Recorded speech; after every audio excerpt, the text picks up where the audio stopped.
નમો દ્વૈ સૌર્યંતાણમ નમો દ્વૈ સૌર્યદાનમ નમો દ્વૈ સૌર્યાન નમો દ્વૈ સૌર્યાયનમ નમો દ્વૈ સૌત્રિકાળવતી સાવનમ ઓંકારમિંદુ સંયુક્ત નિત્યમ ધ્યાયંતિ યોગિન કામદમોક્ષનો શ્રી ઓંકારાય નમો નમઃ મંગલમ ભગવાન મંગલમ કુટુંબોની મંગલમ કુંડારીઓ જૈન્દ્રમોસુ મંગલમ નમઃ સમય સાગાય સ્વાનુભૂત્યા ચકાસ્તે ચિત્તવાય ભવાય સર્વવા વિભાવ નિલસની જાતા. નિયમસાર ભગવાન કુંકુંદાચાર્ય રચિત નિયમસાર તથા મુનિવર પદ્મપ્રબલધારી દેવ રચિત તાત્પર્ય વૃત્તિ ટીકા એનો સ્વાધ્યાય ચાલે છે.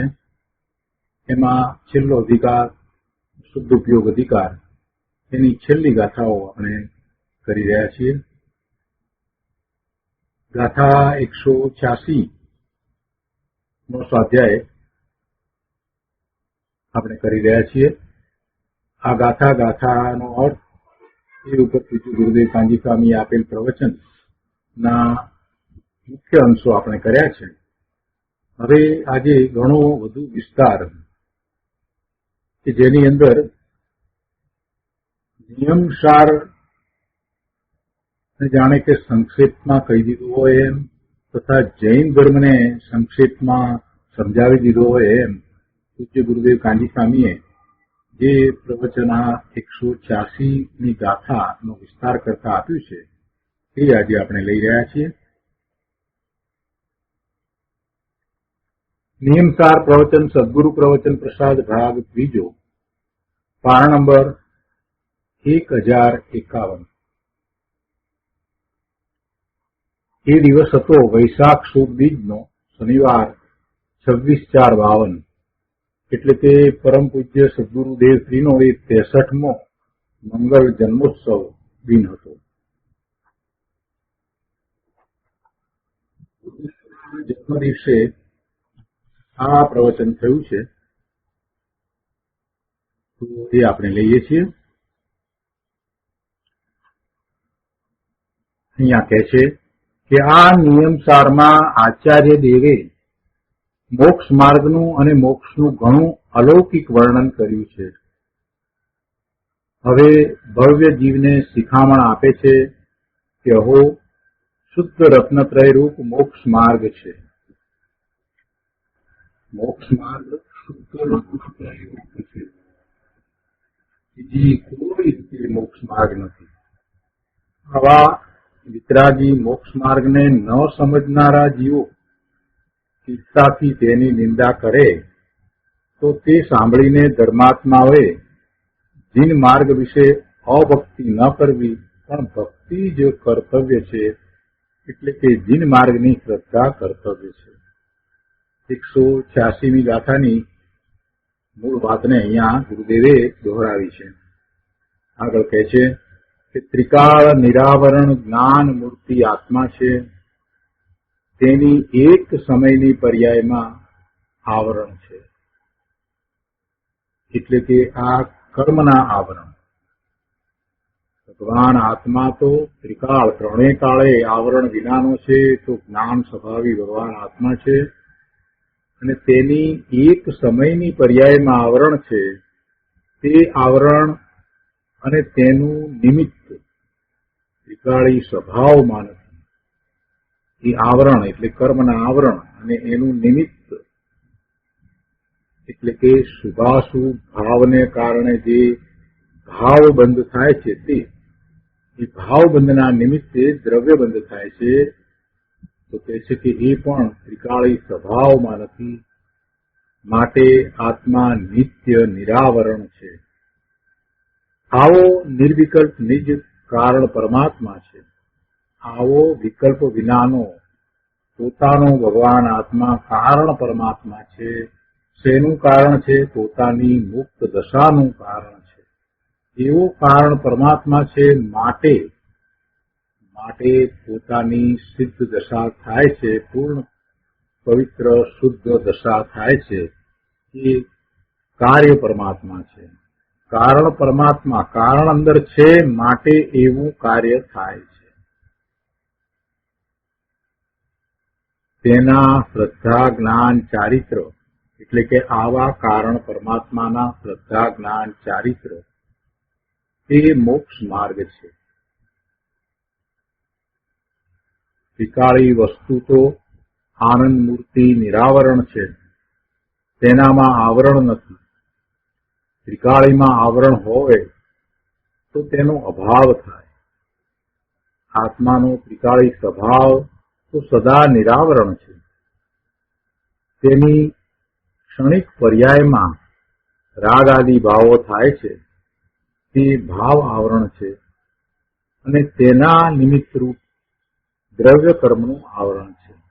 એટલે ભાવ આવરણ એટલે કે ભાવ કર્મ બંધ. એ ભાવ બંધના નિમિત્તે દ્રવ્ય બંધ થાય છે. તે ક્ષણિક પર્યાયની બુદ્ધિ છોડીને ત્રિકાળી નિરાવરણ સ્વભાવની રૂચિ કરવી તે જૈન દર્શનનું રહસ્ય છે. જૈન દર્શન સિવાય આવી વાત બીજે ક્યાંય નથી કે વર્તમાન જે પર્યાય છે એ પર્યાય ક્ષણિક છે. એ પર્યાયનું કારણ પૂર્વે કરેલા પોતાના વિભાવ ભાવ છે. એનું લક્ષ છોડવું અને પોતાના સ્વભાવનું લક્ષ કરવું. કેમ કે પોતે ત્રણેય કાળે શુદ્ધ છે, નિરાવરણ છે, તો એવા સ્વભાવની રૂચિ કરવી અને એમ કરીને પછી પોતાના સ્વભાવનો અનુભવ કરવો અને અનુભવ કરીને આગળ વધીને એમાં સ્થિર થવું. એ વાત જૈન દર્શન સિવાય બીજે ક્યાંય નથી. એટલે ગુરુદેવ કહે છે કે પર્યાય બુદ્ધિ છોડીને ત્રિકાળી નિરાવરણ સ્વભાવની રૂચિ કરવી તે જૈન દર્શનનું રહસ્ય છે. બીજી બધી વાત ભૂલી જાઓ તો ચાલે, પણ આ વાત એને ભૂલવી ના જોઈએ અને આ રહસ્યને સમજવું જોઈએ કે પોતાના ત્રિકાળી સ્વભાવની રૂચિ કરતા કઈ રીતે ધર્મ કમાય છે, કઈ રીતે જ્ઞાન આનંદ શાંતિની દશા થાય છે. એટલે આ વાતને બરાબર યાદ રાખવી. આ મોટી વાત છે. આ સૌથી મોટી અને સમજવા જેવી અને પછી સ્વીકારી અને આત્મસાત કરવા જેવી વાત છે. અહીંયા કહે છે કે દરેક આત્મા પોતે પોતાનો કારણ પરમાત્મા છે. તે નિર્વિકલ્પ છે. તેમાં ભેદ નથી, વિકલ્પ પણ નથી અને વસ્તુમાં ભેદ પણ નથી. વસ્તુ તો એક રૂપ અખંડ છે. નિમિત્ત તો ભિન્ન છે.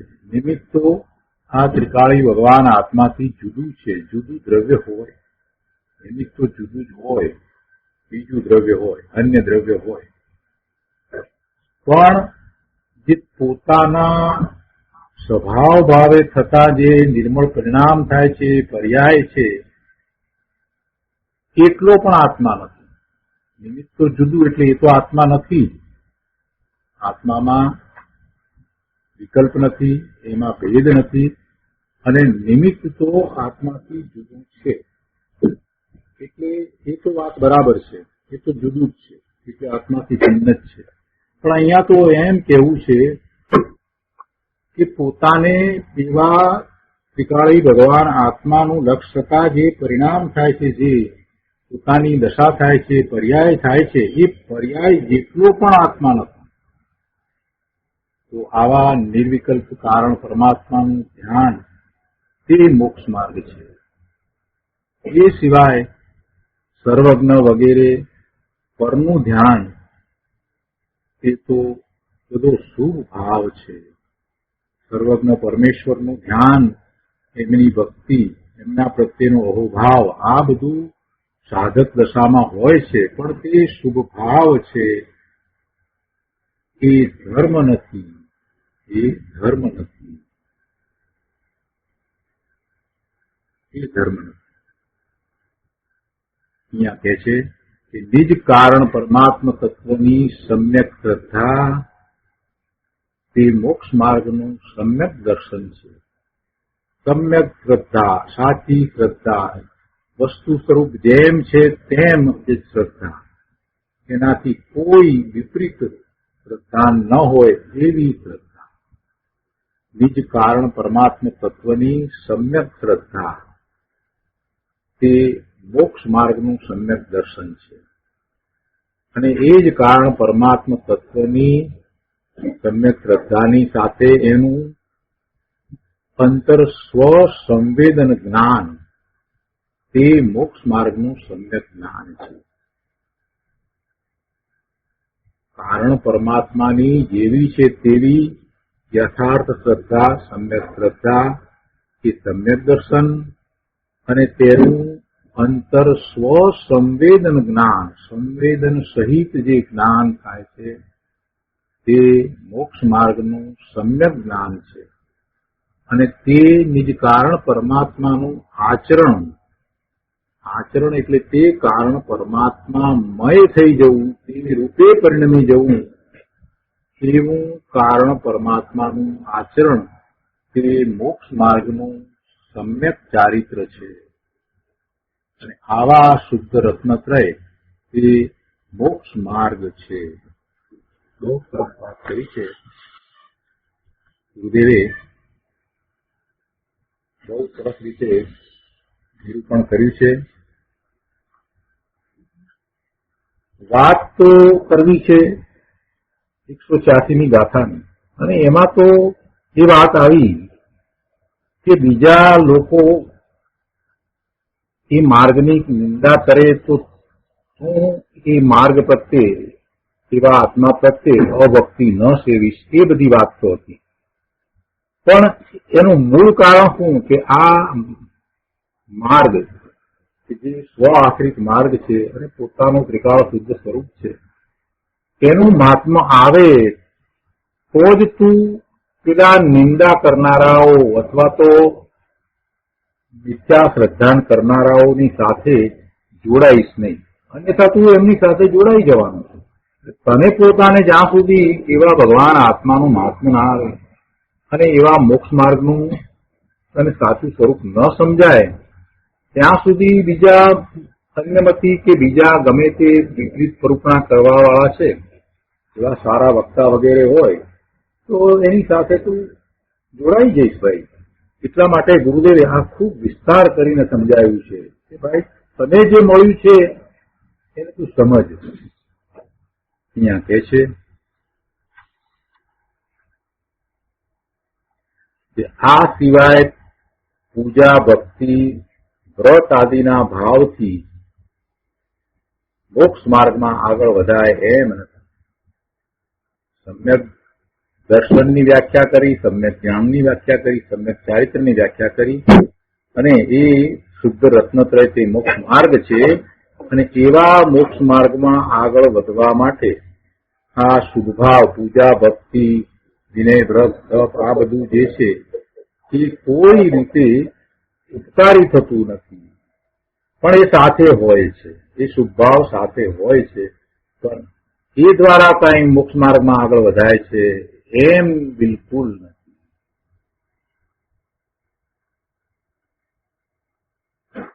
ગુરુદેવ આગળ સમજાવે છે અહીંયા કે શુદ્ધ રત્નત્રય એટલે ચિદાનંદ મૂર્તિ સ્વભાવનો સાગર એવો જે કારણ પરમાત્મા, તેના શ્રદ્ધા, તેનું જ્ઞાન અને તેનું આચરણ તે જ મોક્ષ માર્ગ છે.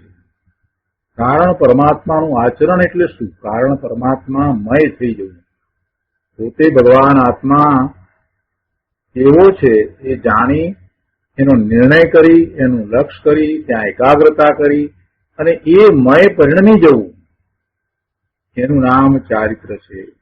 એ કારણ પરમાત્માનું આચરણ છે.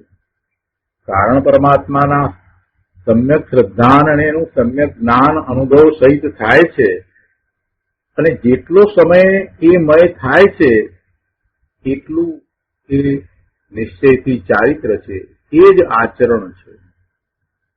અને પછી તો આગળ વધીને તો એમ કહેવું છે કે એમાં સ્થિર થઈ જવું, એવા આચરણ પૂર્વક જ રહી જવું, એમાંથી બહાર જ ના આવવું. અને આવી દશા જેની થાય છે તે હરિયંત પરમેશ્વર થાય છે. અહીંયા કહે છે કે પ્રતિક્રમણ અને પ્રાયશ્ચિત, પ્રત્યાખ્યાન અને આલોચના, સમાધિ અને ભક્તિ, સ્તુતિ અને સામાયિક, વંદના અને કાયોત્સર્ગ એ બધાયમાં નિશ્ચયથી એક કારણ પરમાત્માનું જ અવલંબન છે અને એ મોક્ષ માર્ગ છે. અને એવા મોક્ષ માર્ગનું વર્ણન પહેલા ઘણા અધિકારમાં કર્યું. પહેલા બધા અધિકારમાં એની વાત આવી ગઈ. નિશ્ચયથી પ્રતિક્રમણ, પ્રત્યાખ્યાન, આલોચના, કાયોત્સર્ગ, સામાયિક, સ્તુતિ, ભક્તિ, વંદના આ બધું કારણ પરમાત્માના અવલંબને જ છે, બીજી કોઈ રીતે નથી. પોતાના શુદ્ધ કારણ પરમાત્માને જાણીને તેના અવલંબને જે લીનતા થવી તે જ પ્રતિક્રમણ, પ્રત્યાખ્યાન વગેરે છે. આત્મા જ્ઞાન સ્વરૂપનું ભાન કરીને તેમાં ઠરવું તે જ તીર્થંકરોની ભક્તિ છે. આત્મા જ્ઞાન સ્વરૂપ છે એવું ભાન કરીને એવા જ્ઞાન સ્વરૂપ ભગવાન આત્મામાં ઠરવું તે સાચી ભક્તિ છે. તીર્થંકરની ભક્તિ એમાં છે. કેમ કે તીર્થંકરોએ એમ જ કર્યું છે, પોતાના સ્વરૂપનું જ્ઞાન ભાન કરીને સ્વરૂપમાં ઠર્યા છે અને એવો જ માર્ગ એમણે દર્શાવ્યો છે. તો તીર્થંકરની ભક્તિ, તીર્થંકર પ્રત્યેનો જો અહોભાવ હોય તો એમને દર્શાવેલા માર્ગે ચાલવું એટલે કે આત્મ સ્વરૂપનું ભાન કરી અને એમાં ઠરવું. એ રીતે જ તીર્થંકરની સાચી ભક્તિ થાય છે અને તે જ યોગ છે. તે ભક્તિ અને આલોચના છે. એને સાચો ભક્તિ યોગ કયો છે. ભક્તિ યોગ બોલે પણ સમજતા નથી. ગીતો ગાય અને ભક્તિ માને પ્રભુ, એમ ભક્તિ નથી. તીર્થંકર ભગવાનના સ્વરૂપને તે જાણ્યું છે, સમજ્યો છે, તો પછી એમણે જે ઉપદેશ આપ્યો છે, પોતે કઈ રીતે તીર્થંકર થયા એને તું કેમ ગ્રહતો નથી, એ માર્ગે કેમ ચાલતો નથી. તને સાચી ભક્તિ તીર્થંકરની હોય તો પછી તીર્થંકર ભગવાન કથિત આ મોક્ષ માર્ગના સ્વરૂપને સમજી અને એ માર્ગે તું વળવો જોઈએ. તો જ તને તીર્થંકરની સાચી ભક્તિ છે. એ ભક્તિ યોગ છે. એ ભક્તિ યોગમાં તો તીર્થંકર પરમેશ્વર થયા એમણે જે રીતે પોતાના સ્વરૂપનો આશ્રય લઈને ત્યાં એકાગ્રતા કરી અને એમાં સ્થિર થયા એમ પુરુષાર્થ કરવાનો છે. અહીંયા કહે છે કે આત્મા જ્ઞાન સ્વરૂપ છે એનું ભાન કરીને તેમાં ઠરવું તે જ તીર્થંકરોની સાચી ભક્તિ છે અને એ ભક્તિ યોગ છે અને તે ભક્તિ અને આલોચના પણ છે. આવા શુદ્ધ રત્નત્રય તે જ મોક્ષ માર્ગ છે. આવો મોક્ષ માર્ગ સાંભળીને કોઈ મૂંડ જીવો તેની નિંદા કરે તો તે સાંભળીને હે ભવ્યજીવ, તું તેની શ્રદ્ધા કરીશ નહીં. એટલે કે તું પેલા મૂંડ મિથ્યા દ્રષ્ટિ નિંદા કરનારની શ્રદ્ધા કરતો નહીં, એને કહેલી વાતની શ્રદ્ધા કરતો નહીં. અને આવા જિનેન્દ્ર કથિત મોક્ષ માર્ગની શ્રદ્ધાને છોડીશ નહીં. નાયક મૂર્તિ ચિદાનંદ આત્માનો મોક્ષ માર્ગ જેને રૂચતો નથી એવા અભવ્ય જેવાને અમે શિખામણ નથી આપતા, પણ ભવ્ય જીવોને શિખામણ આપી છે. આમાં તો ઘણું કહી દીધું, આપણને ભવ્ય કહી દીધા. આ ઉપદેશ આપણને શા માટે આપ્યો એનો જો વિચાર કરીએ તો એમના અંતરમાં એમ કરુણા છે કે આપણે ભવ્ય છીએ અને આપણે એવા મોક્ષ માર્ગમાં જ્ઞાન સ્વભાવે પરિણમી શકીએ એવા સક્ષમ છીએ, સિદ્ધ થવા અને યોગ્યતા વાળા છીએ એમ સમજીને જયારે આ ઉપદેશ આપણને આપ્યો છે તો એમાં તો આપણને ભવ્ય કહ્યા એટલે બહુ મોટી વાત કરી દીધી. આપણી યોગ્યતાને કેટલી બધી એમણે માની છે, પણ મિથ્યા દ્રષ્ટિ મૂંડ જીવો એ વાતને સમજતા નથી અને એની પણ નિંદા કરે છે. અહીંયા ગુરુદેવ કહે છે કે જુઓ, મોક્ષ માર્ગ કહો, સ્વભાવનું અવલંબન કહો, ક્રમબદ્ધ પર્યાયનો નિર્ણય કહો, ક્રમબદ્ધ કહો, શુદ્ધ રત્નત્રય કહો, જૈન માર્ગ કહો, તેનું રહસ્ય છે કે પોતાના ત્રિકાળી કારણ પરમાત્માનો આશ્રય કરીને તેના શ્રદ્ધા, જ્ઞાન અને આચરણ તે જ મોક્ષ માર્ગ છે. આ બધામાં એક જ વાત છે, પોતાના કારણ પરમાત્માનું મહાત્મ્ય લાવીને એનો આશ્રય કરી એના શ્રદ્ધા, જ્ઞાન અને આચરણ એ જ એકમાત્ર કર્તવ્ય છે. એ જ મોક્ષનો ધોરી માર્ગ છે, બીજો કોઈ માર્ગ છે જ નહીં.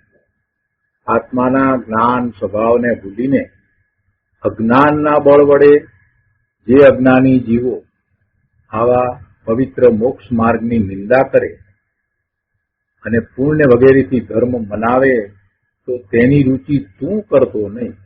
બહુ સ્પષ્ટ કરી દીધું કે જીવો જગતમાં એવા કેટલાય છે કે જેને આ વસ્તુનું ભાન નથી, આ ચીજનો એને વિચાર કર્યો નથી. બહારમાં બધી ઘણી મોટાઈઓ વર્તતી હોય, પૂર્વે કરેલા ભાવને કારણે પુણ્યનો ઉદય હોય એટલે જાત જાતની અનેક પ્રકારે બધી મોટાઈ આપણને દેખાય, મોટી વિદ્વતા આપણને દેખાય. મોટા યુનિવર્સિટીના પ્રોફેસર થયા હોય, ડબલ પીએચડી કર્યું હોય, બધું દેખાય આપણને. અને એ એવા વિશ્લેષણો કરે, એવા એનાલિસિસ કરે, એવા ઐતિહાસિક મુદ્દાઓની છણાવટ કરે, કેટલી બધી વાતો લે. કેટલા તીર્થંકરને કેમ, ભૂતકાળમાં કેટલો સમય પહેલા કેવી રીતે થયા, અને આ બધી વાત પણ લઈને બેઠા હોય. એક તીર્થંકર થી બીજા તીર્થંકર વચ્ચેનું અંતર ને આ બધું પણ એ બધું નિરર્થક છે. અને એમની જે બુદ્ધિ ચાતુર્યથી જે કઈ વાત છે તો એ વાતમાં તું આવી જતો નહીં, એમ અહીંયા તો કેવું છે. પવિત્ર મોક્ષ માર્ગ જે છે એને એ અન્ય પ્રકારે પ્રરૂપે છે. જાણે અજાણે પોતાની મહત્તા સ્થાપિત કરવા માટે એવા કહેવાતા વિદ્વાનો ઘણીવાર એ તીર્થંકર કથિત મોક્ષ માર્ગ છે એની વિરાધના કરે છે. ભાણે નથી હોતું કે પ્રભુએ પ્રસ્થાપિત કરેલ જીન માર્ગની વિરાધના કરી રહ્યા છે. તો અહીંયા કહે છે કે તું એવા અજ્ઞાની જીવોની વાતમાં આવતો નહીં. એને અજ્ઞાની કયા છે? આત્માના જ્ઞાન સ્વભાવને જે ભૂલી ગયા છે અને બીજી બહારની વાતોમાં પડ્યા છે, ધર્મ સંબંધીની વાતમાં પડ્યા છે. વર્ષોના વર્ષો સુધી લેખ લખ્યા કરે છે અને જીવન ચરિત્રો લખે છે, ભગવાનના જીવન ચરિત્ર પણ લખે, પોતાની મતિ કલ્પના એની અંદર ડાયલોગ પણ મૂકે, સંવાદો પણ મૂકે, બધું કરે છે ને એમ જ ચાલે જાય છે. પણ પોતાના નિજ સ્વરૂપને તો જાણતા નથી, આત્માના સ્વભાવને તો ભૂલી ગયા છે. આત્માનો જ્ઞાન સ્વભાવ છે એને ઓળખ્યા વિના એ અજ્ઞાની વિદ્વતાને કારણે અનેક પ્રકારની વાત કરે તો પ્રભુ તું એમાં આવી જતો નહીં. એ અજ્ઞાની જીવો આવા પવિત્ર મોક્ષ માર્ગને જાણતા નથી અને એ જાણ્યા વિના એ નિંદા કરે છે.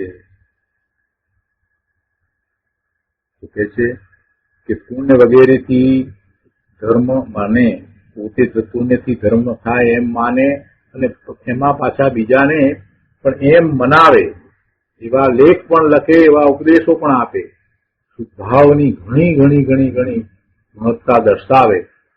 પણ ભાઈ એ શુભભાવથી પુણ્યનો બંધ થાય અને પુણ્યથી ધર્મ માને છે એ બધા મિથ્યા દ્રષ્ટિ મૂંડ છે. તો તું તેની વાતમાં આવતો નહીં, તેની રુચિ કરીશ નહીં અને આવા મોક્ષ માર્ગની શ્રદ્ધાને તું છોડીશ નહીં.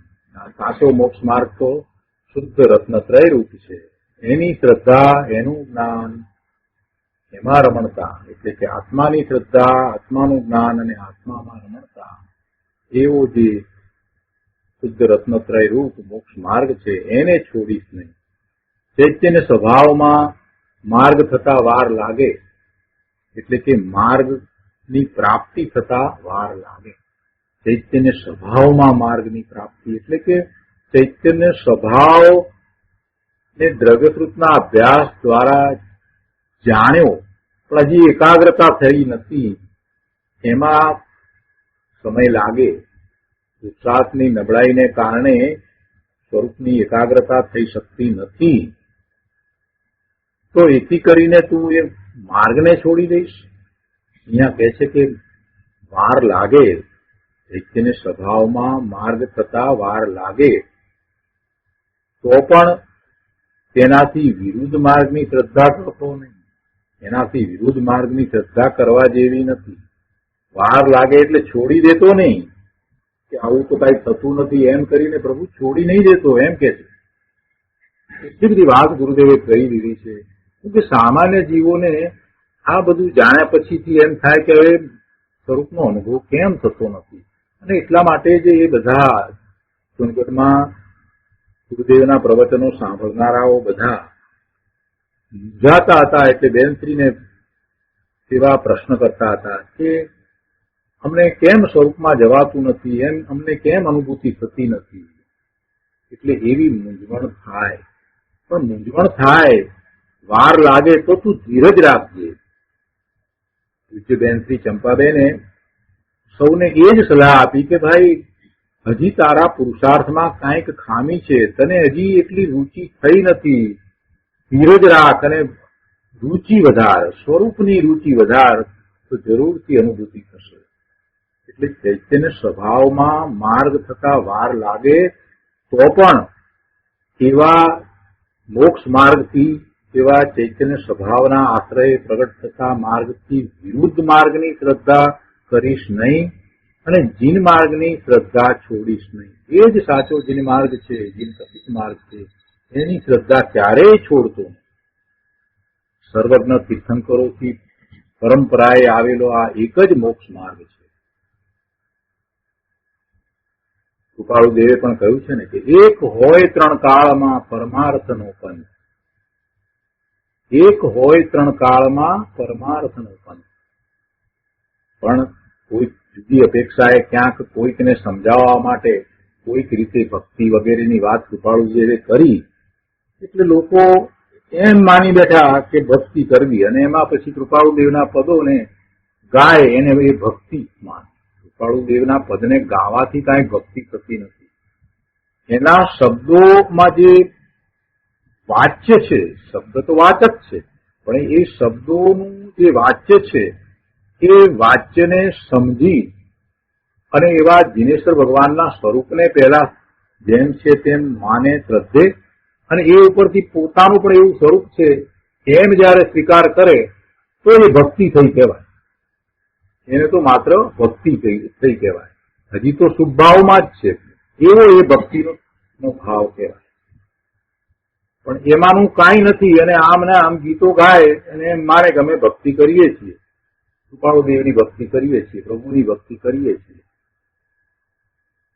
અને કૃપાળુ દેવે એમ કહ્યું છે કે ભક્તિ માર્ગ છે. ભાઈ તું શું પ્રવૃત્તિ કરી રહ્યો છે, ઊંધી પ્રવૃત્તિ.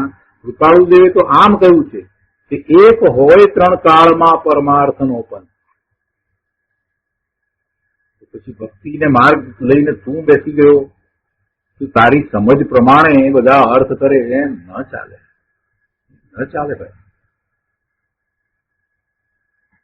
સત્યને સમજ, સત્ય વસ્તુ શું છે, ત્રિકાળી ચીજ શું છે, દિનેશ્વર ભગવાન કથિત જીન માર્ગમાં જીવનું સ્વરૂપ, આત્માનું સ્વરૂપ કેવું દર્શાવાયું છે એને તું પહેલા સમજ. અને એને જે સમજે અને એને સ્વીકારે તો એવો પુરુષાર્થ ઉપડે. અને એને એવો પુરુષાર્થ ઉપડે પછી ભવના ભ્રમણ અટકે. અને એવો સ્વીકાર કરનારાઓની કઈ ઘણી સંખ્યા હોતી નથી. એ તો કોઈ વિરલા જ હોય છે. લાખોમાં કોઈ એકાદ જ એવો હોય વિરલો કે એ એવા ભગવાન કથિત માર્ગને સ્વીકારે. પણ એ સત્ય છે, એ સત્ય છે, પરમ સત્ય છે, પરમ સત્યનો સ્વીકાર છે. ગુરુદેવ કહે છે કે સતને સંખ્યાની જરૂર નથી. લાખો માણસો વિપરીત માર્ગે ચાલતા હોય પણ એમાં એક એવો હોય કે જેને સાચા માર્ગને સ્વીકાર્યો હોય. જે મોક્ષ માર્ગ મહાવીર પ્રભુએ કયો, સંતોએ ઝીલ્યો, ગણધરોએ ઝીલ્યો, એમાંથી 12 અંગ ને 14 પૂર્વના જ્ઞાનની રચના કરવામાં આવી અને આચાર્ય ભગવાન દ્વારા એ શાસ્ત્રો આગમો દ્વારા આપણા સુધી જે પહોંચ્યું છે એ આ મોક્ષ માર્ગની વાત ચાલે છે. શ્રી કુંકુંદાચાર્ય દેવે મહાવિદેયમાં જઈને સિમંદર ભગવાન પાસેથી આવો મોક્ષ માર્ગ સાંભળ્યો અને તે જ માર્ગ શાસ્ત્રમાં કયો છે, તે જ માર્ગ અહીં કહેવાય છે. એની શ્રદ્ધા રાખ. તું સ્વાનુભૂતિ ન થાય માટે આવા માર્ગને છોડી ન દેતો, પણ વધારે પુરુષાર્થ કરજો. કેમ કે આ માર્ગ જે છે તે કોઈની મતિ કલ્પનાએ આવેલો માર્ગ નથી, સાક્ષાત પ્રભુની વાણીમાંથી આવેલો આ માર્ગ છે. અને કુંકુંદાચાર્ય ભગવાને પણ સિમંદર ભગવાન પાસેથી સાક્ષાત આ માર્ગને સાંભળ્યો છે, સ્વીકાર્યો છે અને પછી આત્મસાત કરી અને આ શાસ્ત્રોની રચના કરી છે. એટલે બે વાત સાથે લીધી. એક તો આ શાસન ભરત ક્ષેત્રમાં વર્તમાન શાસન મહાવીર સ્વામી ભગવાનનું વીરનું શાસન ચાલે છે. એ માર્ગ પરંપરાએ ચાલી રહ્યો છે અને એમાં કુંકુંદાચાર્ય ભગવાને તો મહાવિદેયમાં જઈને સિમંદર પ્રભુની વાણી સાંભળીને પૂર્ણપણે સમાધાનો પ્રાપ્ત કર્યા અને ત્યાં 8 દિવસ રહી અને શ્રુત કેવડી ભગવાન સાથે વિચાર વિમર્શ કરી અને બધા સમાધાનો પ્રાપ્ત કરી અને એ આવ્યા અહીંયા અને પછી આ બધી રચના થઈ છે. એટલે આવો મોક્ષ માર્ગ અહીંયા જે શાસ્ત્રમાં કયો છે એ સાચો સત્ય મોક્ષ માર્ગ છે. એને તું છોડતો નહીં. કોઈ ગમે તેવી વાત કરે તો પણ તું એમાં આવી જતો નહીં. મૂંડ જીવો આવા મોક્ષ માર્ગ સાંભળતા ઈર્ષાથી તેની નિંદા કરે છે. તેવી નિંદા કરે છે કે શું એકલા આત્માથી ધર્મ થાય, આત્મા કરવાથી ધર્મ થઈ જશે, બહારનું આત્મા કાંઈ ન કરે એમ કહીને તેની નિંદા કરે છે. બહારનું આત્મા કાંઈ ન કરે એમ તો આ બધું ધર્મ કેવી રીતે થશે? આ ઉપવાસ વગેરે આત્મા નથી કરતો તો કોણ કરે છે? તમે ભગવાન કરતા મોટા થઈ ગયા એમ કરી અને આવા મોક્ષ માર્ગની એ ખરેખર તો એ નિંદા કરી રહ્યો છે, કેમ કે વિરાધના કરી રહ્યો છે. મોક્ષ માર્ગ જયારે અંતરંગ કયો, મોક્ષ માર્ગને અંતરંગ કયો ને આખો પુરુષાર્થ જીવ પોતે પોતાને વિશે કરે છે એમ જયારે કહ્યું તો કેટલાકને એમ લાગ્યું કે અમારી મહત્તા આમાં નહીં રહે એટલે પણ આવો ઉપદેશ કરતા હોય. જીવો આવા મોક્ષ માર્ગ સાંભળતા ઈર્ષાથી તેની નિંદા કરે છે કે શું એકલા આત્માથી ધર્મ થાય, બહારનું આત્મા કાંઈ ન કરે? બહારનું પણ આત્મા કરે, સુખભાવ પણ આત્મા કરે, સુખભાવથી પણ ધર્મ થાય, સુખભાવ કરતા કરતા આગળ વધતા ધર્મ થાય. પહેલું પગથિયું સુખભાવનું છે ને પછી આગળ ચડતા પછી શુદ્ધ ભાવ થાય. આવી બધી મિથ્યા માન્યતા સહિત જે પ્રવર્તે છે એવા લોકો જાણે અજાણે કે જિનેન્દ્ર કથિત મોક્ષ માર્ગની નિંદા કરી રહ્યા છે, એની વિરાધના કરી રહ્યા છે. એ સમજતા નથી કે પ્રભુએ શું કહ્યું છે. પોતાને પ્રાપ્ત થયું નથી અને જે ગુરુદેવ જેવા કે કૃપાળુદેવ જેવા સાચો મોક્ષ દર્શાવી રહ્યા છે તેની ઈર્ષા કરે છે અને ઈર્ષાથી એની નિંદા કરે છે. બસ આત્મા કરવો છે, બીજું તો સોનગઢમાં શું છે એમ કે કરના ધરના કુછ નહીં અર હો ગયા ધર્મ. આવી વાતો કરવા વાળા એ ઈર્ષા કરી રહ્યા છે. એટલે આ ગાથામાં પણ એ શબ્દ મૂકેલો છે કે ઈર્ષાથી કોઈ નિંદા કરે તો તું એનું લક્ષ ન કરશે. સરસ વાત છે. ગુરુદેવે કોઈ વાત ઘરની કહી નથી. જે ગાથામાં છે એ વાત જ અહીંયા લીધી છે. કે છે કે આત્મા પરમાં કિંચિત કરી શકે નહીં. આત્મા પરની અંદર કાંઈ પણ કરી શકતો નથી. આત્મા હાથ ઊંચો કરી શકે નહીં. કેમ કે હાથ તો શરીરનો ભાગ છે ને શરીર તો એવા રજકણોનો સમૂહ છે. નામ કર્મને કારણે એવા જે પૂતગળો છે એનો એ સ્કંદ છે. એટલે જળ પદાર્થો જળની ક્રિયા સ્વતંત્રપણે કરી રહ્યા છે, એમાં આત્માનું કાંઈ કર્તવ્ય નથી, કરવા પણ નથી. આત્મા જળની ક્રિયાનો કરતા નથી અને આત્માને પર્યાયમાં પુણ્ય પાપના ભાવ થાય તે પણ ધર્મ નથી. ધર્મ તો આત્માના આશરે જે સમ્યક શ્રદ્ધા, સમ્યક જ્ઞાન, સમ્યક ચારિત્ર થાય તે જ છે. આવો મોક્ષ માર્ગ છે. આ મહાસુંદર અંતરનો મોક્ષ માર્ગ છે. આનાથી વિરુદ્ધ કહેનારની રૂચિ કરીશ નહીં. આ જ માર્ગે અનંતા જીવો મુક્તિ પામ્યા છે, પામે છે અને પામશે. વિતરાગે કહેલો મોક્ષ માર્ગ સુંદર છે. પાપ ક્રિયાથી નિવૃત્તિ તેનું લક્ષણ છે. જો મૂળ ગાથાની વાતને હવે આગળ વધારી છે. વિતરાગે કહેલો મોક્ષ માર્ગ સુંદર છે અને પાપ ક્રિયાથી નિવૃત્તિ તેનું લક્ષણ છે. મોક્ષ માર્ગમાં જે હોય એને પાપ ક્રિયાની નિવૃત્તિ સહજ હોય. એને પાપ ક્રિયાની નિવૃત્તિ માટેનો બીજો કોઈ પુરુષાર્થ કરવો પડતો જ નથી. એને સહજ રીતે પાપ ક્રિયાથી નિવૃત્તિ થઈ જાય. અંતરંગ માર્ગ છે અને અંતરંગ દશામાં જીવ વિકલ્પ રહિત થઈ જાય છે તો પછી એને પાપ કેવા છે કે પાપ ક્રિયાથી નિવૃત્તિ તેનું લક્ષણ છે. એટલે કે આવા સુંદર મોક્ષ માર્ગનું એ લક્ષણ છે. એમાં કોઈ પાપ ક્રિયા હોય જ નહીં. એટલે અંતર સ્વરૂપમાં લીનતા કરતા પાપ ક્રિયાની નિવૃત્તિ થઈ જાય છે. આવું મોક્ષ માર્ગનું લક્ષણ છે. આવા પવિત્ર મોક્ષ માર્ગને મિથ્યાદ્રષ્ટિ મૂંડ જીવો દ્વેષથી નિંદે છે. તેવા જીવોની વાત સાંભળીને એ ભવ્ય, તું જીન માર્ગની શ્રદ્ધાને છોડીશ નહીં. લોકો બહારથી ને શુભથી ધર્મ મનાવે તેની વાત સાંભળીને તું તેની રૂચિ કરતો નહીં ભાઈ. તું એમાં આવી જતો નહીં. શુભભાવથી ધર્મ મનાવે એવી માન્યતામાં આવી જતો નહીં. એમ નથી કહ્યું કે શુભભાવ ન કરતો. અશુભથી બચવા શુભભાવ આવે પણ શુભભાવ ધર્મ છે એવી માન્યતામાં તું આવી જતો નહીં. એમ અહીંયા તો કહ્યું. તું ક્યારેય કોઈ મહાપુરુષોએ એમ નથી કહ્યું કે ભાઈ તું શુભભાવ ન કરતો. કેમ કે શુભભાવ તો સાધક દશામાં આવવાનો જ છે. પણ એ શુભભાવથી ધર્મ નથી અને શુભભાવનું કરતાપણું છોડવાની વાત કરી છે. શુભભાવ આવ્યો છતાં એ ભાવ આત્માનો ભાવ નથી. આત્માનો તો એકમાત્ર શુદ્ધ ભાવ જ હોય એમ સમજાવવું છે. એટલે આ વાત કહી છે. એના સીધા અર્થ ન કરવા. ક્યારેય કોઈએ એમ નથી કહ્યું કે તે શુભભાવ છોડીને શુભમાં જજે. ક્યારેય કોઈએ કહ્યું નથી. ગુરુદેવે પણ એવું ક્યારેય કહ્યું નથી. ગુરુદેવે પણ ક્યારેય એવું નથી કહ્યું કે તું બાહ્ય વ્રત તપ ન કરતો. બાહ્ય વ્રત તપ જે છે તે ધર્મ નથી, પણ અંતરંગ પરિણામ જે છે તે ધર્મ છે. અંતરંગ પરિણામની સાથે બાહ્યમાં વ્રત તપ જે થાય તો થાય અને એને કારણે એને પુણ્યનો બંધ પણ થાય.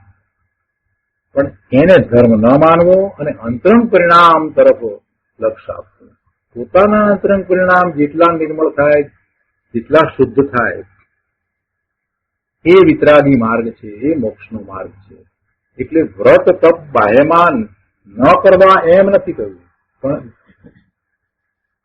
સમજ્યા વિના, સ્વરૂપનું લક્ષ કર્યા વિના માત્ર બાહ્યમાં જે કાંઈ વ્રત વગેરે થાય એને શુદ્ધભાવ કયો છે, એથી વિશેષ કાંઈ નથી એમ સમજાવ્યું છે. એમ નથી કહ્યું કે તું બાહ્ય વ્રત તપ ન કરતો. કેટલાય લોકો મૂળ વાતને સમજે નહીં અને પછી ગુરુદેવ જેવા કે ભાવદેવ જેવા ની નિંદા કરે. અહીંયા કે છે કે ભાઈ તું એમની વાતમાં આવતો નહીં. આગળ કે છે કે હો વિતરાગી મોક્ષ માર્ગ મહાદુર્ઘટ છે. વિતરાગી મોક્ષ માર્ગ મહાદુર્ઘટ છે. આ ધોક માર્ગ અનાદિથી ચાલી રહ્યો છે. નગ્ન દિગંબર સંતો આવા મોક્ષ માર્ગમાં ઝૂલતા હતા. તેમને વસ્ત્રનો તાણો પણ હોય નહીં. વિતરાગી સંતોએ અંદરમાં આવો મોક્ષ માર્ગ સાધ્યો છે. એવા વિતરાગી સંતોએ અંદરમાં એટલે અંતરમાં મોક્ષ માર્ગ સાધ્યો છે. આવા દિગંબર સંતની અજ્ઞાની જીવો નિંદા કરે, મોક્ષ માર્ગની નિંદા કરે. નગ્ન દિગંબર મુનિની કેટલાય લોકો નિંદા કરે છે. જૈનમાં જે દિગંબર સંપ્રદાયમાં નથી, બીજા સંપ્રદાયમાં છે, એમને આ વાત ગળે ઉતરતી નથી કે આવું નગ્નપણું એમ નગ્નપણું હોય. હમણાં જ અહીંયા અમારી નજીકમાં જ એક બેન બોલતા હતા કે આવું સાવ કપડા વિના કરીને બે હાથ જોડી દીધા. હોય નહીં કે આ તો હોય જ નહીં, ન હોય એમ. આ શું કરી રહ્યા છે એમને ભાન નથી કે નગ્ન મુનિની આવી નિરાદરા તો વિકલ્પ આવો ન જોઈએ. નગ્ન દિગંબર મુનિ તો નિર્ગ્રંથ છે, એને વસ્ત્રનો તાણોય ન હોય, વસ્ત્રનો રાખવાનો ભાવ નથી, એટલે આપોઆપ એ બધું અંતરમાં જ ગયા છે ને અંતરંગ દશા એવી નિર્ગ્રંથ થઈ છે એટલે છૂટી ગયું છે. અહીંયા કે છે કે એવો માર્ગ એમણે સાધ્યો છે. આવા દિગંબર સંતની અજ્ઞાની જીવો નિંદા કરે, મોક્ષ માર્ગની નિંદા કરે, તે જીવો અનંત સંસારને વધારનારા છે. સાચા માર્ગની નિંદા કરવી એટલે એનો અર્થ એ છે કે તમને સાચો માર્ગ ગમતો નથી, સાચા માર્ગની રુચિ નથી, સાચા માર્ગનો આદર નથી, એટલે સાચો માર્ગ તમારે જોઈતો નથી. હવે આવું તમે ઈચ્છ્યું તો ભવિષ્યમાં એવું જ મળે. તમને ભવિષ્યમાં સાચો મોક્ષ માર્ગ મળે જ નહીં, જૈન દર્શન મળે જ નહીં, અને એવા નિમિત્તો પણ પ્રાપ્ત નથી. અત્યારે આપણને આવા નિમિત્તો પ્રાપ્ત થયા છે એનું કારણ એ છે કે આપણે ખૂબ આદર કર્યો છે. દિનેશ્વર ભગવાનનો આદર કર્યો છે, દિનેશ્વર ભગવાનની વાણીનો આદર કર્યો છે, એવા સત્પુરુષોના ઉપદેશનો આદર કર્યો છે. માટે આપણને આ નિમિત્ત મળ્યા છે, આ શાસ્ત્ર મળ્યા છે, આ ગુરુદેવના પ્રવચનો મળ્યા છે. આ બધું આપણને કેમ મળ્યું? આપણે પૂર્વે એવો આદર કર્યો છે તો મળ્યું છે. જે અનાદર કરે છે એને એવા સંયોગો મળે કે એને મળે નહીં, એને એ મળે નહીં. હવે આપણને આ મળ્યું છે, આપણે પૂર્વે એવા ભાવ કર્યા તો એના નિમિત્તે એવો બંધ પડ્યો, પુણ્યનો એવો બંધ પડ્યો કે આ બધું મળ્યું છે. તો એ મળ્યું છે તો પછી એવો પુરુષાર્થ પણ કરી લેવો જોઈએ. આ નિમિત્ત તો મળ્યા છે, આ બધું મળ્યું છે, તો હવે એ નિમિત્ત ક્યારે થાય કે જો આપણે એવો પુરુષાર્થ કરીએ તો. આ તો મળ્યું, સંયોગે કરીને મળ્યું, પ્રાપ્ત થયું, પુસ્તકો પ્રાપ્ત થયા, અને એની સમજ આપનારા આવા કૃપાળુદેવ જેવા ને ગુરુદેવ જેવા આપણા સમયમાં થયા, એમ જ કહેવાય ને, આપણા સમયમાં થયા ને, બધું જ છે ને આપણને, એમનું બધું જ સાહિત્ય, અને આપણને તો ગુજરાતી ભાષામાં એ ઉપલબ્ધ છે. તો આ બધું જે મળ્યું છે એ બધી ધર્મ માટેની અનુકૂળતાઓ મળી છે, એ આપણું અહોભાગ્ય છે, એ મહાપુણ્ય છે. એટલે હવે જો આપણે સાચો પુરુષાર્થ નહીં કરીએ તો પછી ક્યારે કરીશું? અહીંયા તો કે છે કે મૂંડ જીવોની વાત સાંભળીને જે મોક્ષ માર્ગની નિંદા કરે છે એવા જીવો કે જેમને મોક્ષ માર્ગની નિંદાના ફળ સ્વરૂપે એમને તો અનંત સંસાર થશે, તો એવા જીવો, એવા મૂંડ જીવોની વાત સાંભળીને તું આ જીનમાર્ગની શ્રદ્ધા છોડીશ નહીં. જેઓ અપ્રતિહત વિતરાગ માર્ગને સાધી રહ્યા છે, અપ્રતિહત એટલે પાછા પડવાના જ નથી, જેઓ અપ્રતિહત વિતરાગ માર્ગને સાધી રહ્યા છે, જેણે જૈન ધર્મને સંભાળી રાખ્યો છે, એવા ભગવાન કુંતીદાચાર્ય દેવ અહીં ભવ્ય જીવને શિખામણ આપે છે. જેણે જૈન ધર્મને સંભાળી રાખ્યો છે એટલે કે જૈન દર્શનને જેમ છે તેમ આગળ વધાર્યું છે. કેમ કે વર્તમાનમાં પંચમ કાળની અંદર લોકોએ જૈન દર્શનના નામે પોતાનો કલ્પિત માર્ગ ઉપદેશી દીધો છે અને એવા કાળને વિશે જૈન ધર્મનું સાચું સ્વરૂપ કુંકુંદાચાર્ય ભગવાને આપણને આપ્યું, સાચું સ્વરૂપ આપણને સમજાવ્યું છે. એટલે એમણે જૈન ધર્મને સંભાળી આપ્યો છે.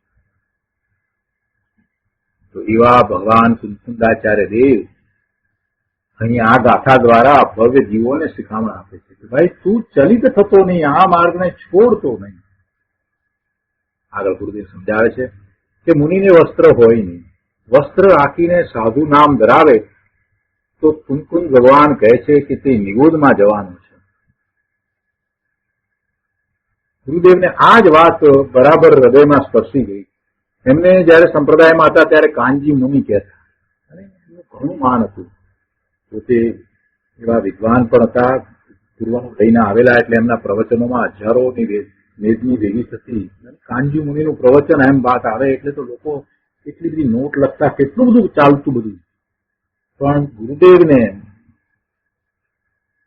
વસ્ત્ર સહિત મુનિપણું ન હોય એ વાત એવી સમજાઈ ગઈ. પછી એમ થયું કે ના, હું મુનિ નહીં, મુનિ તો નિર્ગ્રંથ મુનિ હોય, એને વસ્ત્રનો ઠાણો ન હોય. આ વસ્ત્ર પાત્ર સહિત મુનિપણું હોય, શ્રાવકપણું હોય, શ્રાવકપણું હોય, પણ વસ્ત્ર રાખીને હું મુનિ કેવડાવું એ ઠીક નથી. એમણે પરિવર્તન કર્યું કે હું મુનિ નથી, હું સાધુ નથી. મુનિપણું તો અદભુત ચીજ છે. અને પછી જયારે મુનિની વાત આવે ત્યારે ગુરુદેવ કેવો એનો વિસ્તાર કરે, એટલું બધું એનું વર્ણન કરે કે મુનિ કોને કહેવાય એમ કરીને જે વાત કરતા. પોતે પરિવર્તન કરી અને એમ કહ્યું કે અમે મુનિ નથી, અમે સાધુ નથી. અને સમયસારની અંદર તો કેટલી વખત એ વાત કરી છે. પ્રવચન રત્નાકરની અંદર જયારે આપણે એનો સ્વાધ્યાય કરતા હતા ત્યારે એ વાત આવે છે અમે તો ગૃહસ્થ છીએ. ગુરુદેવ એવા શબ્દો વાપરે, ત્યાં ગૃહસ્થ હતા છતાં એમ કહી દીધું. અહીંયા કહે છે કે મુનિને વસ્ત્ર હોય નહીં, વસ્ત્ર રાખીને સાધુ નામ ધરાવે તો કુંકુંદ ભગવાન કહે છે કે તે નિગોદમાં જવાનું છે. અને એના વિશે ઘણી વાર વાત કરી છે ગુરુદેવે. કોઈ એમ કે ભાઈ આ તો ચીભરાના ચોરને ફાંસીની સજા જેવી વાત કરી, નિગોદમાં જાય? તો કહે છે કે હા, એમ જ છે. કેમ કે એમાં જેમ છે તેમ શ્રદ્ધા ન કરતા મિથ્યાત્વનું પોષણ કર્યું. અને મિથ્યાત્વનું પોષણ કરે તો પછી શું થાય? અનુકૂળતાઓ પ્રાપ્ત જ ન થાય, એવા સંયોગો પ્રાપ્ત ન થાય કે જેથી કરી અને એ ધર્મ પામે. અને ધીરે ધીરે એને પડવાનું થાય. અને 2000 સાગરોપમનો કાળ, ત્રસકાળ પૂરો થઈ જાય પછી એ ઇતર નિગોદમાં ચાલ્યો જાય. આમ ગમે તેમ અહીંયા નથી કહી દીધું. વસ્ત્ર રાખીને સાધુ નામ ધરાવે તો કુંકુમ ભગવાન કહે છે કે નિગોદમાં જવાનો છે. એ વાત ઉપર ખૂબ વિચાર કરો. ગુરુદેવે તો એ વાત ઘણી વાર સમજાવી છે. અહીંયા આગળ કહે છે મોક્ષ માર્ગ તો અંતરના સ્વભાવના અવલંબને છે. જેને મુનિદશા પ્રગટે તેને બહારમાં વસ્ત્ર આદિ હોય જ નહીં. નિયમસારમાં આચાર્ય દેવે બધી ધર્મની ક્રિયા અંતર સ્વરૂપના અવલંબને વર્ણન કર્યું છે. નિયમસારમાં આચાર્ય દેવે કુંકુંદાચાર્ય ભગવાને બધી ધર્મની ક્રિયાનું અંતર સ્વરૂપના અવલંબને વર્ણન કર્યું છે. છ આવશ્યકનું વર્ણન કર્યું છે તો એ સ્વરૂપના અવલંબને જ છે. સ્વરૂપના અવલંબન વિના ધર્મની કોઈ ક્રિયા નથી. અને એ તો બધા અધિકાર દ્વારા વાત આવી. લોકો બહારની ક્રિયાકાંડમાં ધર્મ માની રહ્યા છે, તેને બદલે આચાર્ય દેવે બધી ધર્મની ક્રિયાનું અંતર સ્વરૂપના અવલંબને વર્ણન કર્યું છે. લોકો બહારની ક્રિયાકાંડમાં ધર્મ માની રહ્યા છે, તેને બદલે આચાર્ય દેવે મોક્ષ માર્ગની ક્રિયાનું વર્ણન કર્યું છે. અને એ મોક્ષ માર્ગની ક્રિયાનું જે વર્ણન કર્યું છે એ અંતર સ્વભાવના અવલંબને છે. એમાં પછી સામાયિક, પ્રતિક્રમણ, ભક્તિ, સમાધિ, પ્રત્યાખ્યાન જે કઈ ક્રિયાઓ દર્શાવી છે એ આવશ્યક, અરે સમિતિ, ગુપ્તિ બધાની જે વાત કરી એમાં બધામાં શુદ્ધ આત્માના અવલંબને જ બધી ક્રિયાઓ થાય છે. એવો એ ધર્મ છે. એ સિવાય પરના અવલંબને તો રાગ થાય છે. પરના અવલંબને ધર્મ થતો નથી. ગમે તેવો શુભભાવ હોય તો પણ ધર્મ થતો નથી. એટલે ગુરુદેવ કહે છે કે પહેલા ઓળખો, પછી શ્રદ્ધા કરો, પછી મહિમા કરો, એના ઉપર વિચાર કરો, એનો આદર કરો, અને પછી એવો પુરુષાર્થ કરો. હા, આમ તો આ આખો પુરુષાર્થ જ છે. દ્રવ્ય સુખ દ્વારા વસ્તુ સ્વરૂપને જાણવું, પોતાના આત્માને જાણવો, ઓળખવો કેવું છે વસ્તુ સ્વરૂપ, એની એવી સવિકલ્પ શ્રદ્ધા પહેલા હોય, એનો પછી મહિમા આવે, અને પછી અંતર વિચાર ધ્યાન જાગે, અંતરમાં વિચારણા શરૂ થાય, વિચાર ધ્યાન, અને એમાં પોતાના સ્વરૂપનું એટલું મહાત્મા આવે અને સ્વરૂપને વિશે એવી એકાગ્રતા થઈ જાય કે સમ્યક દર્શન, સમ્યક જ્ઞાન, સમ્યક ચારિત્ર્યના પરિણામ થઈ જાય. આ રીતે પોતાના પરમાત્મ તત્વનો આદર કરવો. બાકી આનાથી વિરુદ્ધ માર્ગ આદર કરવા લાયક નથી. આનાથી વિરુદ્ધ માર્ગને આદર ના આપો. આવો સર્વજ્ઞનો ઢંઢેરો છે. પછી એ માર્ગે ચાલનારા કોઈક જ હોય અને લાખો જીવો વિપરીત માર્ગે, અન્ય માર્ગે, મિથ્યા માર્ગે ચાલતા હોય તો એ જોઈને એમ ન માની લેવું કે આટલા બધા જીવો આમ કરી રહ્યા છે તો એ પણ કંઈક તો કરતા હશે ને, એમાં પણ કંઈક સત્ય હશે ને. ના, સંખ્યા જે છે, સત્યને સંખ્યાની જરૂર નથી. ઘણી મોટી સંખ્યા છે માટે ત્યાં સત્ય છે એમ નથી. સત્યને સંખ્યાની જરૂર નથી. લાખો લોકો વિપરીત માર્ગે, અન્ય માર્ગે ચાલતા હોય તો આપણે એમ ન માનવું કે બધા આટલું બધું કરે છે તમે એક આ વાત કરો છો તો એ બધા ખોટા. હા, ખોટા હોઈ શકે, એમાં કાંઈ શંકાને સ્થાન નથી. સતને સંખ્યાની જરૂર નથી. લાખો બકરાના ટોળામાં એક સિંહ હોય તો બસ છે.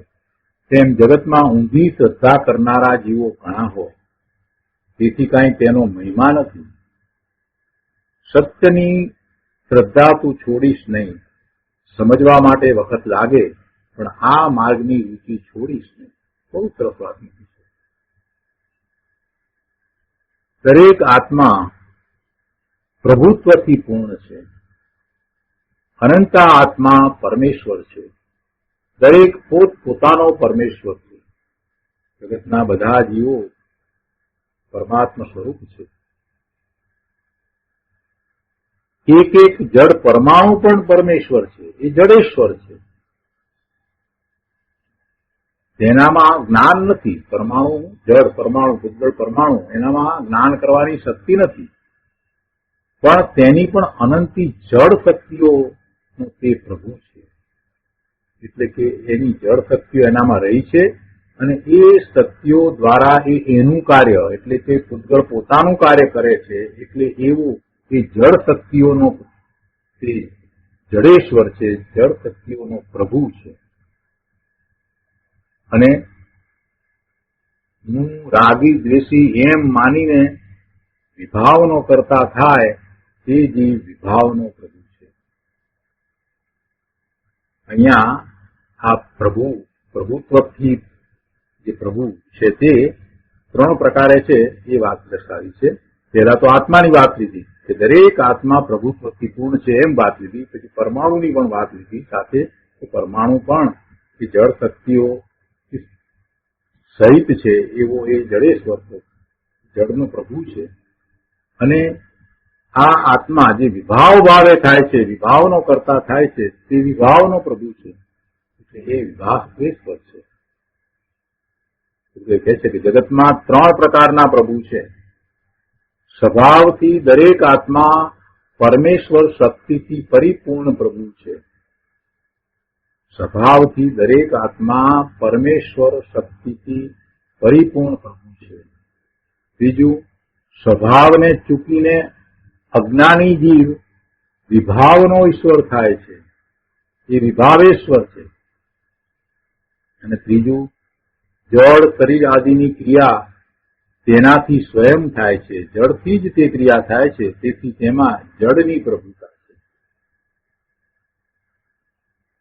આગળ કહે છે આત્માના સ્વભાવની પ્રભુતાના ભાન વિના નગ્ન દિગંબર દ્રવ્યલિંગ પણ અનંતવાર ધારણ કર્યા, પણ આત્માના ભાન વિના મોક્ષ માર્ગ થયો નહીં. ધર્મની પ્રભાવનાનો પ્રેમ વગેરે સુગરાગ હોય, પણ તે ધર્મ નથી. ધર્મની પ્રભાવનાનો સુભાવ આવે તો પણ એ પણ ધર્મ નથી. પ્રભાવના પહેલા તું તારી અંદર કરને ભાઈ.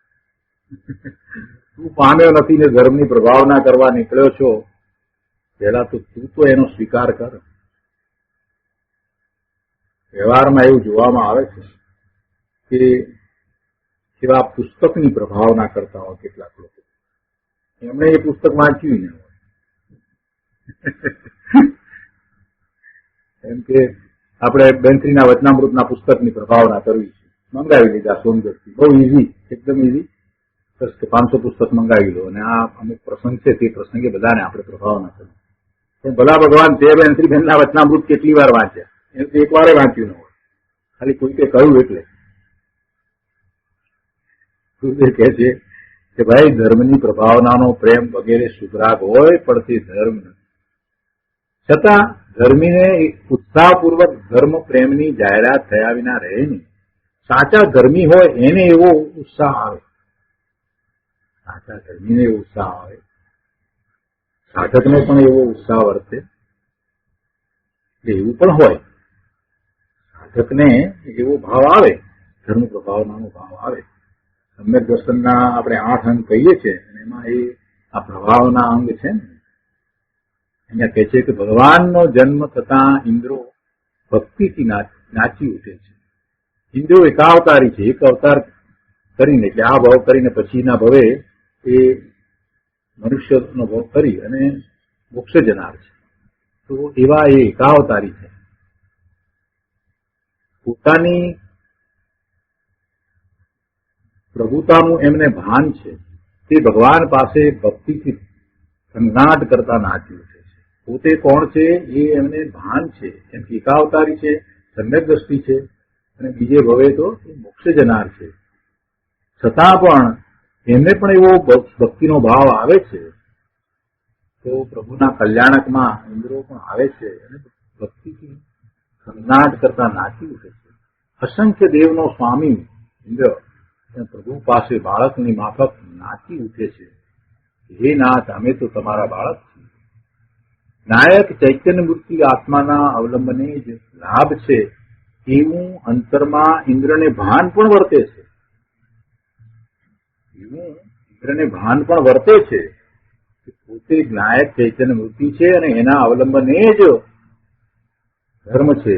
તે છતાંય એને આવો સુગરાગ પણ આવે છે, પણ તે રાગને મોક્ષ માર્ગ માનતા નથી. માન્યતા તો બરાબર છે, રાગ આવે, પણ સુગરાગને એ ધર્મ માનતા નથી. હવે કહે છે કે હો સર્વજ્ઞથી સિદ્ધ થયેલો, 3 કાળ 3 લોકમાં ન ફરે એવો અપર આ માર્ગ છે. મહાવિદેયમાં શ્રીમંત ભગવાન આવો જ માર્ગ કહી રહ્યા છે. ગણધરો જીવી રહ્યા છે, સંતો તેને આદરી રહ્યા છે. સંકિતિ અંતરદ્રષ્ટિ કરીને આવા માર્ગની ભાવના કરી રહ્યા છે. આવા સુંદર માર્ગની મિથ્યા દ્રષ્ટિ જીવો નિંદા કરે તો હે ભગજીવ, તમે આ માર્ગની રૂચિ છોડશો નહીં. ભેદ ઉપચાર રત્નત્રય એટલે સુગરાગ. ભેદ ઉપચાર રત્નત્રય, વ્યવહાર રત્નત્રય. ભેદથી વાત જે કરવામાં આવી, જે ઉપચારથી વાત કરવામાં આવી છે, એ સુગરાગ છે. અને એવો સુગરાગ વચ્ચે આવ્યા વિના રહેતો નથી. ગણધરો પણ દિવ્ય ધ્વનિ સાંભળે છે, તેમને પણ તેવો રાગ આવે છે, પણ અંતરમાં ભાન છે કે હું સિદ્ધ સમાન આનંદનો દરિયો તો અંતરમાં છે, તેમાં લીનતા કરું તે જ મને લાભનું કારણ છે. બહુ સરસ વાત છે. બધું વિસ્તાર આપણે આવતી વખતે લઈશું. આજનું સ્વાધ્યાય અહીંયા સુધી રાખીએ છીએ. સુખધામ બોલીએ. સુખધામ અનંત સુસંત ચરી દિન